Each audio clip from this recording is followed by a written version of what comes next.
Welcome back to Landing Zone Home at another edition of RV Adventure Driving. This is where we get off the interstate, get on the back roads, and find the great adventures out there waiting for us. Today we'll be traveling from Monument Valley, Utah to Gunnison, Colorado. And along the way we'll be going through the Rocky Mountains up to 11,000 foot peaks, and a little bit of a surprise, it's the first snow of the season. So stick around for this great adventure. Getting an early start this morning, leaving Monument Valley on the way up to Gunnison, Colorado. Wow, look at that sun. It's really bittersweet leaving this morning. We enjoyed Monument Valley, had a great time there, hope we can come back, but we're also looking forward to the next adventure, getting up into Colorado. As we're leaving and putting the monuments behind us, we're heading east on Highway 163. And what this highway is famous for is that part of Forrest Gump was filmed here. I think it's the running episode on the long straight road looking up at the monuments. When leaving Monument Valley, there's two routes, 163 west or 163 east. The GPS wanted to take me on the west route, but I took the east for two reasons. One was I wanted to go up through Mexican Hat, which is about 24 miles from Monument Valley, and cross over the San Juan River there. The other reason is if you take 163 west, you'll get some great photographs of the monuments. And with the sun coming up, it really makes for a spectacular view. I think in driving distances, I'm adding a few miles to that because I had to take 163 up, and then I did a right turn on 191 to get me back down onto Highway 160. I hope you can follow that on the map, but I'm on 160 now. We are coming up pretty soon on the turnoff for Four Corners. We went to Four Corners the other day just as a day trip. So we'll be coming right by that, and then shortly we'll be in Colorado. Be making a left turn on Highway 64, heading toward Cortez.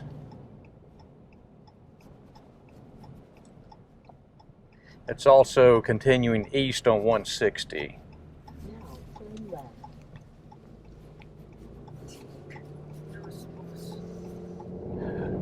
Four Corners Monument, 5 miles. We're coming up on the entrance to the Four Corners Memorial. You may see that on the left over there. There is RV parking in there. It's kind of limited and it's not paved. It's just a rough dirt and rock surface. Sometimes there may be a backup getting into there. Just coming into New Mexico. But they have a lot of sales of Navajo handicrafts in there, t-shirts. Coming up on the next turn here, this is going to be 160 east toward Cortez. In 1,000 feet, turn left onto US 160. This is Cortez, Colorado. Going to remain on US 160. 160 going to Durango. We continue east on US 160. We're about 23 miles outside of Durango. Picked up a little fuel back in Cortez. A couple of nice places to get fuel. The Maverick station had RV lanes, made it real easy in, easy out. The scenery has changed quite a bit. I think we've finally put the desert environment behind us, gotten into the upper Rockies, and it's been gorgeous. And this time of year, first week of October, maybe it's the second week of October, the leaves are changing and it's just spectacular up through here. The road going into Durango is much, much better than I thought it was going to be. Plenty of passing lanes, so you don't have to worry about that. So in Durango, we're going to turn north. I believe it's going to be on Highway 550, and that's going to take us up through what's known as the $1 Million Drive. It's supposed to be a spectacular drive with 2 or 3 elevations at 11,000 plus feet. So I'm looking forward to that. I'll see you on the other side of Durango. And here's the turn for North 550. I just saw a sign about lane closures. There's some closures on Highway 50 up at Montrose, which I'll talk about when I get a little bit closer to that. We're still on US 160, about 20 miles south of Silverton. There's a tunnel coming up, and the max height, they said max vehicle height is 13.7. So most RVs will be just fine coming through there. There's a little snow in the mountains. I think this is what you're seeing, the first snow of the season.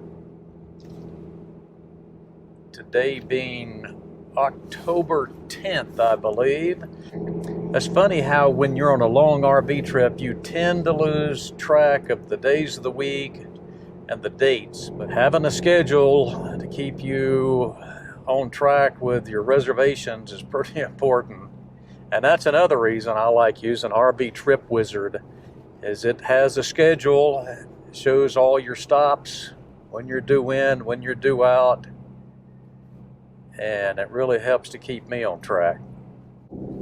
There are a few of these switchbacks coming up this way. But I've seen some big RVs coming in the opposite direction, and that's always a good indicator. When you see something as big as your RV, or maybe even bigger, that's coming from where you're hoping to go, that's a good feeling. And that's not just in the mountains, that's in the cities, that's in parking lots everywhere. If you see semi trucks going in a certain way, you know that you'll be able to go that way as well. We're at Coal Bank Pass, 10,800 feet. We're going to pull off here and take in the scenery. Maybe even have a little lunch while we're here. This is Molas Pass, I guess is how you pronounce that. I'm looking for an elevation marking.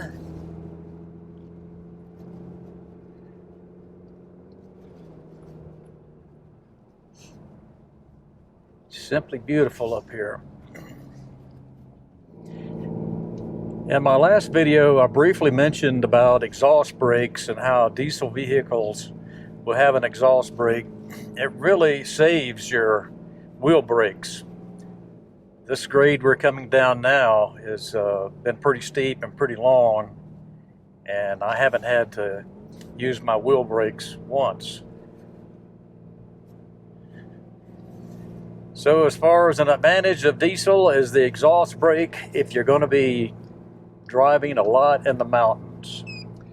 This is Silverton, and continuing on Highway 550, Ouray, 24 miles. In the last few minutes we've been doing these switchbacks where there's been absolutely no shoulder on the road, with a very, very long drop off if you were to leave the road, and it's can get your heart rate up a little bit. So if you do have trouble driving mountain roads, this is not the road you want to take. I think it's probably drivable for everyone, unless you have an inherent phobia to drop-offs or something like that. But the scenery you get here is just amazing, to say the least.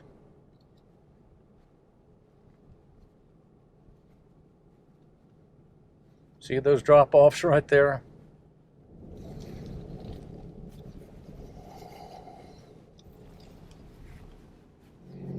Here's the tunnel. Right here. It's supposed to be 13 feet 9 inches, I believe is what it was. Plenty of clearance for any RV. Observation point here. We're driving along a very deep ravine, probably upwards of 1,000 feet off to the left here. Another tunnel coming up.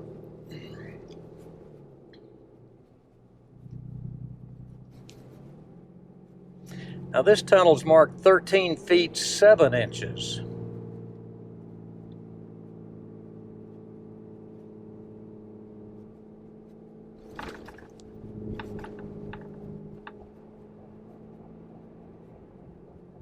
This is the town of, if I can pronounce it, Ouray, O-U-R-A-Y, Colorado.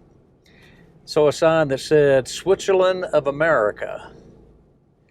It's still at about over 7,000 feet here.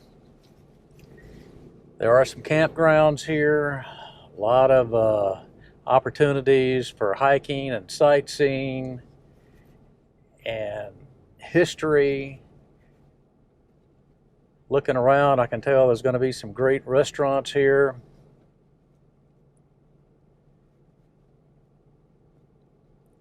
Some brew pubs. You can look up on the top of that Drury Brewery right there. They're starting to fill up with lunchtime folks. Still on Highway 550. Looks like we have 101 miles to Gunnison. We're going to stay on 550 till we get to Highway 50. And I just learned the other day, Highway 50 there in Montrose is under construction, and it's only one lane traffic. When we get to Montrose, we're going to have to turn back east on Highway 50, and what I am hearing is that the one lane traffic is open in one direction and closed in the other direction for 3 hours at a time. So if you get there at the wrong time, you're going to have to wait 3 hours to get through the construction site. The cars are stopping because there's a big hot springs here on the left with big pools with people swimming. I called ahead to the campground and asked about the construction, and I was told that the construction is closed on the weekends. Today is Saturday, and by the way, it's the 9th of October, not the 10th, and I'm expecting the construction not to be going on today and the lane closures not to be interfering with the traffic flow. So we'll talk about that a little bit more when we get to Montrose, and keeping our fingers crossed. We're in Montrose, Colorado, coming up on Highway 50. And if you remember, there's some outages on Highway 50. And I just saw a sign with a website. I checked that, and it reconfirmed what I had been told, that the construction is stopped Fridays at 5:30 p.m. until Monday morning. So that's good news. We should be okay to get on 50 and make our way on over to Gunnison. I'll get back with you when I make the turn. We're coming up on the turn for US Highway 50. We're going to take 50 to the east for Gunnison, Colorado. You could take 50 west if you were headed to Grand Junction. Nice big Maverick gas station. Now turn right. Easy in for RVs.